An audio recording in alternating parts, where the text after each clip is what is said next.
మహబూబ్ నగర్ లో ఆత్మహత్య చేసుకున్న బీజేపీ అభ్యర్థి మహదేవప్ప కుటుంబాన్ని కేంద్ర మంత్రి కిషన్ రెడ్డి పరామర్శించారు. ఆయన కుటుంబానికి పార్టీ అండగా ఉంటుందని భరోసా ఇచ్చారు. బీజేపీ అభ్యర్థుల్ని అనేక రకాలుగా భయభ్రాంతులకు గురి చేస్తున్నారని, సీఎం ఆదేశాలతోనే భయపెడుతున్నారని కిషన్ రెడ్డి ఆరోపించారు.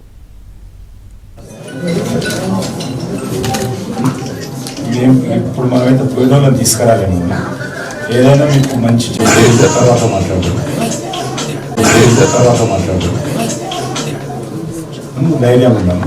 ఇంతకంటే ఇప్పుడు అన్ని రకాలుగా మేము ఉంటాం. మీ కుటుంబానికి అండగా ఉంటాం, మన పార్టీ అంతా ఉంటాం, తప్పకుండా ఉంటాం.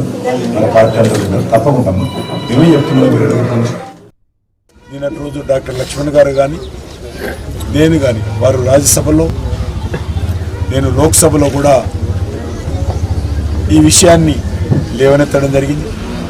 నాయకులు ముఖ్యమంత్రి గారి యొక్క ఆదేశాలతో అందరినీ బెదిరింపులు చేయడం,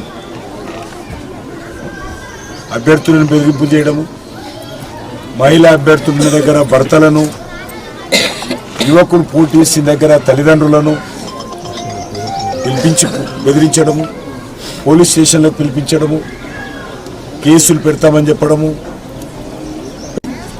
అయినాక మీకున్నటువంటి పేద కుటుంబాలైతే, మధ్యతరగతి కుటుంబాలైతే రేషన్ కార్డు తొలగిస్తామని చెప్పడము, లేక మీరు విత్డ్రా చేసుకుంటే మీకు ఇల్లు ఇస్తామని చెప్పడము, ఈ రకంగా అనేక రకాలుగా